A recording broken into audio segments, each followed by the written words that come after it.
Bonjour à tous qui nous regardent de partout dans le monde. Moi, c'est Maman Martine Moemena. Moi, c'est Kitoko ya Papa Roger Moemena. O nazope sambote place Azali, Nzambe apambolaye. Toye lisusu, touti na grande convention ya monene salami. Oyo bat peuple de Dieu azalaki sauvé, où le peuple de Dieu a été édifié. Yango bomoni ki tozaki sus komona na te. Lifa bandaki lisusu kolekisa ba émission te batu ba benge belé mais boza wapi tozoyoka lisusu ba conseil te tozoyoka lisusu ba émission te. Justement c'était ça, on devait vraiment nous préparer pour donner le meilleur de nous avec l'aide du Saint-Esprit. Tozaki na ba retraite, tozaki na ba prière intense pour que convention wana et les cas. Je pense que bon mona ti yango na bilili oyo Nzambe asali ya kokambwa na deux conventions ba bazalaki wana ba mona ki Maman Martine côté ya ba mona ki Maman Myriam yango Maman Myriam Tchangala oyo aza visionnaire na biso oyo maman na biso yango to pesi mbote place azali. C'est ça notre vocation. Oh Yesu Masi a pesi biso côté ya bomona kabiso kana ba émission mais toté ya kapé toza ko édifier peuple de Dieu ezalaki kitoko makasi ezalaki kitoko et Nzambe apambola mutu nyonso oyo atiaki makolo na ye na la cité du surnaturel. Nzambe apambola peuple de Dieu nyonso basali na Nzambe nyonso batu nyonso mokili o bayaki parce que batu bayaki de partout na poto bisika nyonso pour na convention wana 2 journées wana et c'était vraiment très bien passé par l'aide de Dieu. Lelo toko umela wanate. Lelo toko umela wanate wana ese leki et to sengi ke na ba convention na biso boya kapé, boya ka ebele pour na bozo raté makambo ya kitoko koleka. Aujourd'hui nous allons parler d'une histoire oyo to yambi ndeko na biso mwasi aye na kolela.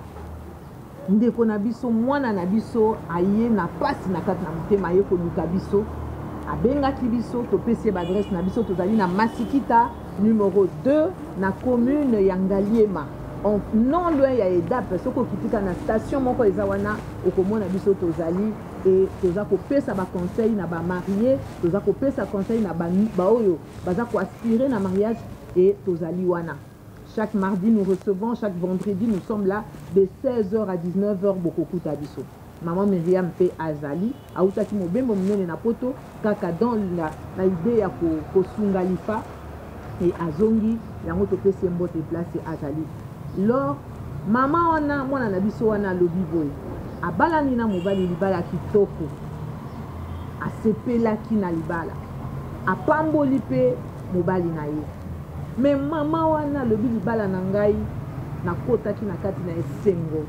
Na kitoko makasi na sepela ki na yebaki que un jour libala nanga ekokende musika pe tokozala heureux na mobali nanga bien que ba problème ezanga kate na kati ya libala mais ezana makambo misusu soki ekomi ya makasi ekomi koluka spirituellement batu ba intervenir ekoma koluka tokota na bozindo toyeba c'est dû à quoi ebandi ndenge ni mwana mwasi wana ntango aye na baloko na biso alobi non Maman Martine chance akuta kingai pe par la grâce de Dieu tozaki na Maman Myriam toyoki ye et tango tovandi mona mwasi abandi kolela nga avant solo na biso kaka nde maman na biso azalaka motema monene ayambi ye alobi likambo na bi maman kobala na balaki na yebaki na un jour te ke tokokoma na situation tokomi alors alobi ke mobali na ye a changé complètement na début abandaki komona yango ke peut-être eza peut-être ba crise ya jalousie ekoleka ekosila mais il y a comme on a comme fréquent ils ont qui n'ont pas injure ils ont qui n'ont mobile azo respecté malamute après comme koko ma mobile azo bima azo zonga tardivement nandaku après comme ko soki maman meki ko loba et comme koko matina niveau ya makofi et comme koko matina niveau ya kobeta moi na mwata ko lamuka bi Maman Martine na lembi koko saki na kweyaka na lembi koko saki na tutani na salle de bain na lembi kokosa ke non na nzete kwela kingai lelo na ye koloba vérité to moni pe mwana mwasi wana penza ligne eza ya kokatana to tuni me maman nini abi maman nyonso ezali ba dégâts ya mobali na ngai kobetanga eleki to boti déjà bana mibale kobeta eleki souffrance eleki na sala nini na continuer soki na ko continuer na mobali ona ko ya kokufa nazo linga na boma libala nazo linga libala oyo ekufa biso lifa to encourageaka te toza pour te bato ba divorçaka parce que za na situation mon côté on nzambe na biso akoki kobongisa ngo te mutu na se na libala o ndenge tozali babala ni azana na bal na ye na kati ya ndako. Ne pensez pas que seulement biso nyonso mutu nyonso abala ange ata biso ndenge tozoloba boye tozaka na ba ange na ndako. Mutu na mutu azana côté na bal na ye chaque mobali azana côté ki na balisme na ye ezali. Soki azana mutu akanda te akoko zala mutu moko afingaka soki azana mufingi te akoko zala mutu moko amelaka masanga soki c'est-à-dire que kinabali na oyo yango wana. Et moi na mwasi wana lobi oye kinabali eza kobeta nati ya politesse eleki epa na mobali kofingi eleki akangi bisaka azonga toyebisi ye kozonga nanu te. Comme biso tozalaka na souci ya kokota en profondeur, nous ne soignons pas seulement physiquement mais nous soignons aussi spirituellement. Maman Myriam ayaki kozwa likanisi alobi non. Est-ce que okoki kopesa biso numéro ya téléphone ya mobali na yo? Parce que tolingaka koyoka kaka te mutu moko, tolingaka koyoka bato mibale toyoka to confronter bango. Peut-être version maman azoloba sous l'effet de l'émotion et kokozala pe mabe. Et elle nous a donné le numéro de son mari. Nous avons appelé les papas. Par respect, il a accepté de venir nous voir. Aïe tout solo là qui n'a papa. Et nakokota na bozindo parce que l'IFA c'est toute une équipe ezali ya ba cureur bazali ba juriste bazali oyo que soki totali que sur le plan juridique tokoki kosunga yo tokosunga pe yo sur le plan psychologique tozali spirituel pe tozali.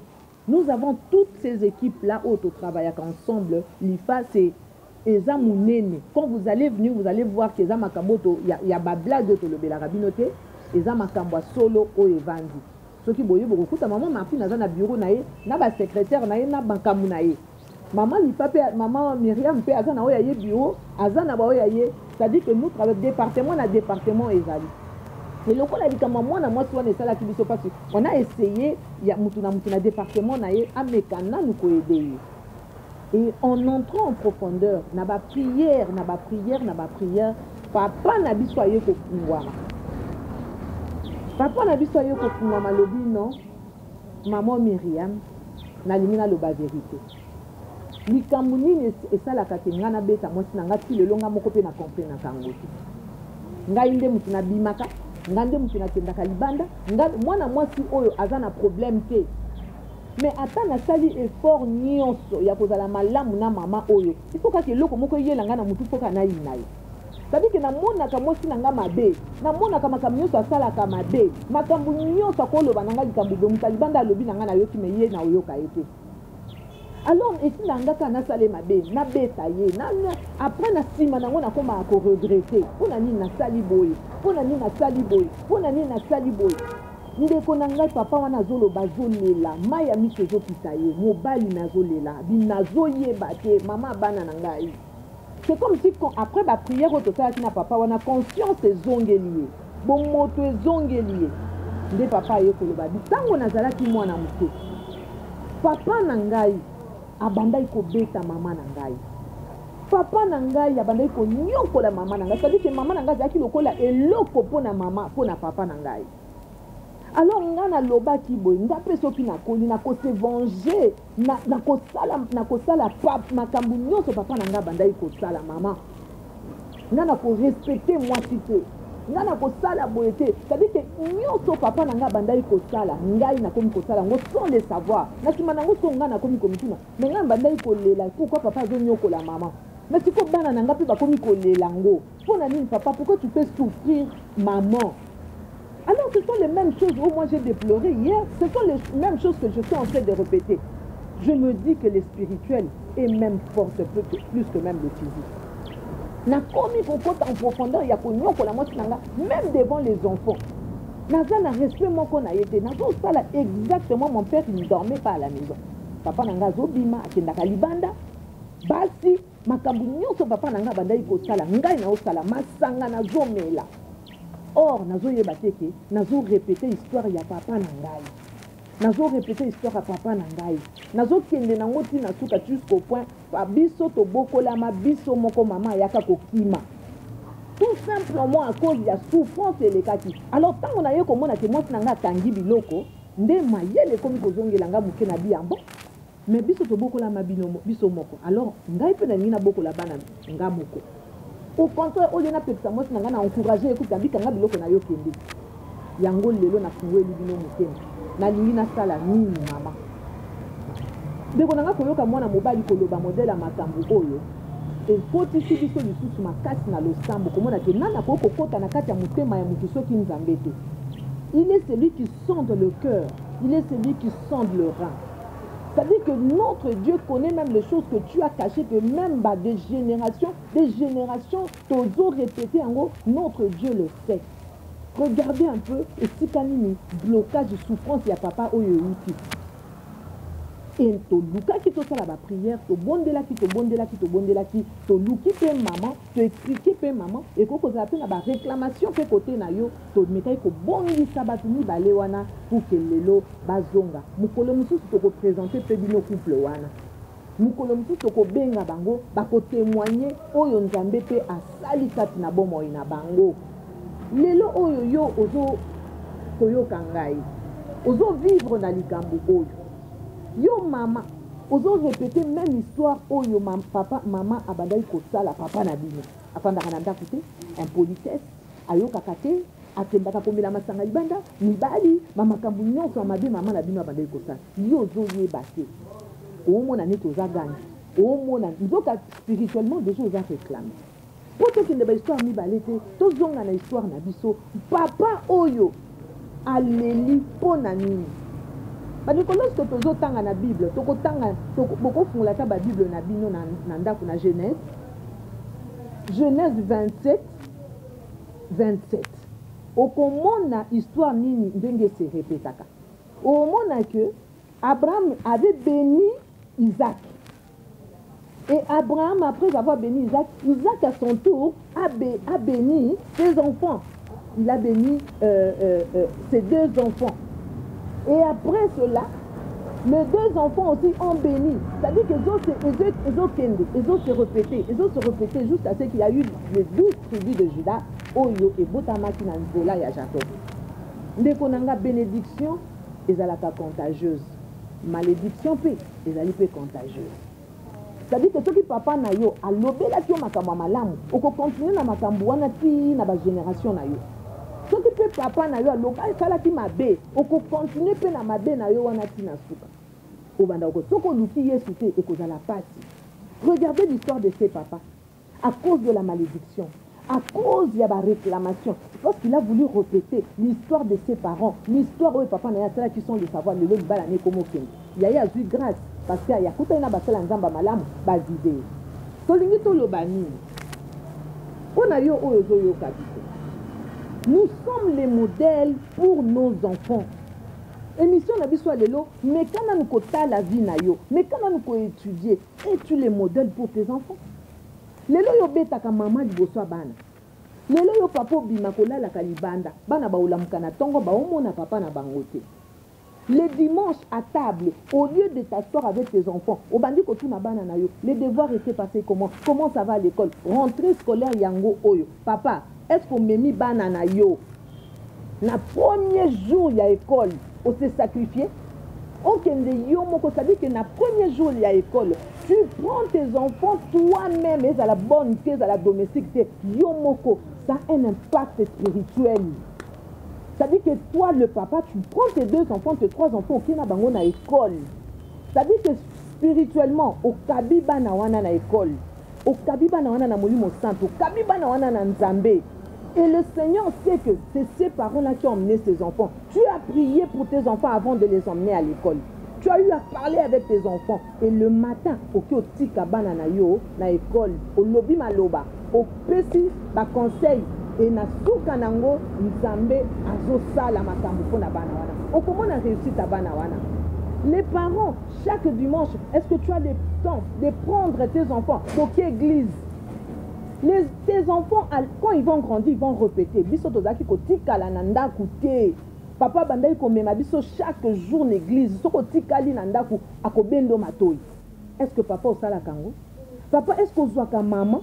Boke ata na bana na yo. Tour ata na nganda yala, ata wapi dimanche na bana papa ozo sakana na football ozo beta balle na bana na yo na bana bozo sakana le matin comme ça le soir papa ozongi ata mois avant bozui ata farine bozui ata ba mapa bobandi ko sakana c'est ça yo ozo simba fourchette moi nazo simba boy donne-moi ça crée de l'ambiance papa obimisaka maman pour que lobi mwana no mobali pa banda obimisa mwana naye papa osalaka nini pona maman devant tes enfants à part kofinga à part kolobi la maman ayibo lambate à part ko dénigrer maman o lobi bana wana pe ba ko répéter le même histoire que toi tu es en train de parce que nous sommes le reflet les enfants sont batoza ba le kola reflet na biso le long on dit quoi telle mère telle fille tel père tel fils bon ce qui tel père wana azalaki mobali ya mabe abandai kobeta mais moi n'ai pas kokoma bon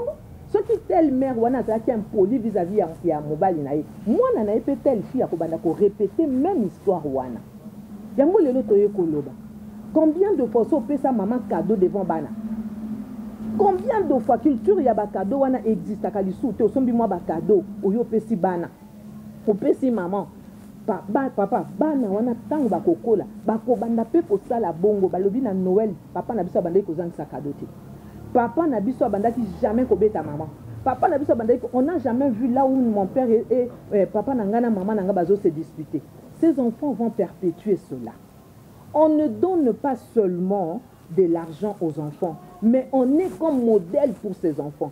Sinon, si vous commencez à donner de l'argent aux enfants, moi nanayo, akoye ba kesoka beti moi sinaya oya na mbonga futi. Akoye ba kesoka tuti ye makofi ata lali libanda, lobi akosomba super wax aye ko parce que yo papa bandai ko sala ngo. Tozo senga lelo. Mi sala na kati na yo. Est-ce que oza modèle pour na bana na yo? Lobi okozala te, génération na ona sima, ba ko perpétuer bolamu ou bien ba ko perpétuer ma be oyo papa ozo sala. Papa oza lelo na ba deuxième bureau oza lelo na ba troisième bureau lobi soki ofandi na ndako tango okoma mubange mwasi ya mwana na yo aye kofunda mwana na yo epa na yo ayebisa bi papa tala mwana na yo akomi na mwasi libanda papa conseil nini yo kopia mwana na yo oyebise neti nini ngape nazalaki nango mais okokoka kutu koloba ngo te na yebe loko nini okoyebisa mwana no wana te parce que yepa zolanda kaka oyo yo ozolanda ye azolanda kaka oyo salaki toye kobeta lelo sete ezala côté ba maman ezala côté ba papa tozala ba modèle pona bana na biso tozala ba modèle pona les fruits de nos entrailles c'est-à-dire que hier demain quand on verra on voit ton enfant même si tu n'es pas là on dit voilà les fils de tel voilà la fille de tel tout simplement par modèle nous devons enseigner par modèle. Notre Seigneur Jésus-Christ de Nazareth nous a enseigné par modèle. Aujourd'hui, nous sommes devenus les témoins de Jésus. Nous le représentons partout. Pourquoi? Parce que nous devons prêcher par exemple. Lui, il n'a pas fait ceci. Jésus n'a pas volé. Jésus n'a pas insulté. Et nous répétons ce que Jésus nous a légué. Et toi, qu'est-ce que tu lègues à tes enfants pour que demain, ils répètent la même chose? Essaye de revoir. Nul n'est saint. Mais essayez de faire les nécessaires pour que l'obi papa ata ozate o sepelo beta tolo que mwana nanga tel aza modèle nangai mwana nanga tel aza modèle nanga papa tiko dénigrer maman ata yebi olamba te ata yebi osalelo kobote mema na kata chambre solo la naye papa salaka ba dimanche boye bofandi autour d'une table papa si tu prêches aujourd'hui par le travail, tes enfants aussi vont commencer à beaucoup travailler. Oui, ce n'est pas mauvais, mais ils n'auront pas le temps pour leurs enfants. Parce qu'ils savent que papa n'a pas bandé kobima chaque jour pour que nous puissions manger. Papa n'a pas bandé kobima chaque jour, il n'avait même pas le temps. Je vais vous donner un exemple. Il y a un petit garçon. Et ce petit garçon-là, son père sortait chaque jour travailler et il ne manquait de rien à la maison. Son père sortait chaque jour à Zokendazos, à Okendekolukambo. Il n'avait même pas le temps pour cet enfant. Même pour la réunion école à Kendakate, il y a combien de papa pour ceux qui ont réunion de l'école? Combien de fois sont traités na banana yo, ata na école na ba professeur a banana ba bakate lumina oti. Réunion des parents ko makate. To bandi pe année scolaire yango. Papa zwa mayel. Ce garçon là, un jour il a posé la question à son père. Papa, tu gagnes combien par heure là où tu vas travailler? Son père lui dit, mais pourquoi? Il dit, je veux tout simplement savoir combien on te paye par heure. Bon, le père en blaguant, il voulait quand même, il ne pouvait pas lui dire la vérité. Il lui dit en blaguant, je gagne 20 € par heure. Il dit, c'est vrai? Oui. Ses papas avaient l'habitude de donner de l'argent de poche à son fils. Alors, qu'est-ce qui s'est passé? Un jour, le papa est rentré du travail. L'enfant vient. Il se présente, papa. Tiens, combien? 20 €. Il dit à son père, puisque toi, quand tu vas travailler, on te paye 20 € pour rester là-bas pendant 1 heure. Moi, j'ai juste besoin d'avoir 1 heure, de passer 1 heure du temps avec toi. Je te donne mon 20 €. Reste 1 heure du temps, tout simplement avec moi. Le père avait été sorti dans Maya Miss. Parce qu'il ne savait quoi dire à cet enfant. Imaginez-vous un enfant qui arrive, na sombata tant pour na papa nangana solo la naï. Ça veut dire que cet enfant-là, il a compris que son père veut de l'argent. Son père va travailler. Alors pour gagner de son temps, il doit lui donner de l'argent. Le même argent qu'il donnait à son fils pour l'argent de poche, son fils a pris cet argent, il l'a donné à son père. Accorde-moi juste 1 heure de ton temps. Et je pense que c'est papa. Il a eu à réfléchir 1000 fois. Il a accordé du temps à son fils. Non par rapport à l'argent. L'argent, c'était juste un moyen pour captiver l'esprit de ses papas. Mais il a été enseigné que non, cet enfant a besoin de moi. Je dois retourner à la maison. Je dois parler avec lui. Je dois jouer au foot avec lui. Papa, tu n'as qu'un seul fils à la maison. Est-ce que tu passes le temps de jouer au foot? Est-ce que yebi ni les banano balinga akolia? Oyebi ba récitation banana yo? Est-ce que tu sais? Alors, nous, aujourd'hui, l'IFA, toye ko senga biso nyonso. Ba papa, otobunga kinzela. Ba mama, otobunga kinzela. Année scolaire, yango ebandi. To luka moyen. Yako luka toza la modèle o esengeli. Ba devoir a bana na biso to s'occuper. Nango to tikela aka ba professeur te. To komaka na ba école a bana. To tunaka, to luka, to s'intégrer na to yeba vie ya bana na biso. Aujourd'hui, nous avons des téléphones. Est-ce que vous savez ce que nos enfants font avec leur téléphone? Papa, tu as le temps de vérifier, tu as le temps de voir les devoirs de tes enfants parce que tu as des répétiteurs à la maison, c'est fini pour toi. Non, cet enfant, il va répéter cela aussi avec ses enfants. Nous voulons produire des modèles lobby yamalamu. Nous voulons que lobby nabiso ezala assuré à travers nos enfants. Ba répéter ma ben nabiso te meto laksabango ezamalamu pour que lobby ba nabiso bazala pe batu o bako laksa pe banana bango malamu. Voilà un peu oyo lifa kana ki ko sale la biso na mokolo lelo, toujours na recherche ya ba foyer na biso ezala malamu. Na bana na biso toza toujours une famille bénie. Comme maman na biso alobaka, une nation bénie pour une famille bénie. C'est-à-dire que la nation ne peut pas avoir des bons cadres si la famille n'est pas bénie, la famille n'est pas restaurée, la famille n'est pas prêchée. Alors yango toye kope sabino merci. Merci Nabino Nyonso. Merci na oyo nyonso oyo balanda kalifa pe balinga kalifa, lifa azawana toujours pour Nabino. Yango tozo pesa bana na biso bazongi classe. O babandi année scolaire yasika nzambe apambola bino, que le Seigneur vous apporte la sagesse, la connaissance et l'intelligence comme il a accordé à Salomon. Nous voulons que vous soyez la tête et non la queue, vous soyez des premiers et non des derniers.